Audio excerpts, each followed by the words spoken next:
In the journey of self-discovery, the concept of the soul, the self, and the ego are central to understanding our place in the universe. These aspects of our being are not merely psychological constructs. They're deeply interconnected with the greater structure of reality, with the geometric grid, and with the cosmic order that we are part of. The soul in its purest form is the essence of our being, eternal, unchanging, and intrinsically connected to the divine. It is represented by the sphere, a symbol that transcends the boundaries of space and time. The sphere is not just a geometric shape, it is a cosmic form that encapsulates wholeness and unity. Its perfection reflects the completeness of the soul, the core of who we truly are.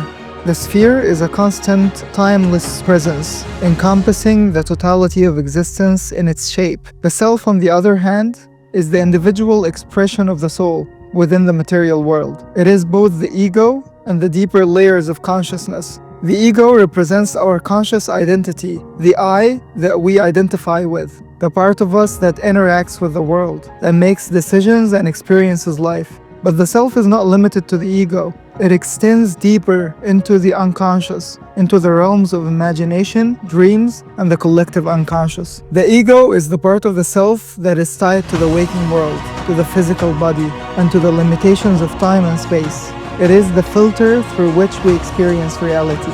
But it is not the whole of who we are.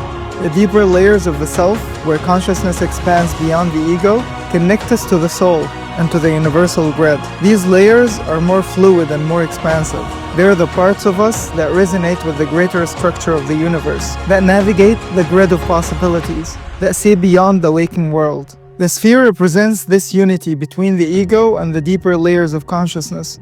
It encapsulates the entire self, both the conscious and the unconscious aspects, both the material and the spiritual. In this sense, the soul is both infinite and eternal, while the self is the experience of that soul within the world, interacting with the ego as the bridge between the two. This connection between the soul, the self, and the world is not just abstract. It is a dynamic, ongoing process.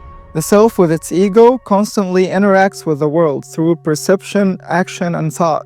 But at the same time, the self is deeply connected to the soul through the unconscious mind and imagination, which serves as the gateway to the deeper realms of existence. In dreams, the ego dissolves, and the self becomes free to explore the infinite possibilities of the grid, navigating universes without the constraints of the waking world. The ego, though it feels like the center of our identity, is only a small part of the greater self. It is the I that experiences the material world, but it is not the totality of who we are. The deeper layers of the self are in constant communication with the soul, and through imagination and dreams, we can begin to bridge the gap between the ego and these deeper aspects. The more we explore our inner world, the more we align with the universal grid, the more we understand the interconnectedness of all things. In this way, the soul, the self, and the world are all interwoven into a single dynamic process. The self is the lens through which the soul experiences the world, and the ego is the conscious interface between the two. As we move through life, we are constantly expanding our understanding of the soul and the self, awakening to the deeper truths that lie beyond the ego's limited perspective. The sphere, as the symbol of the soul, reminds us that we are whole,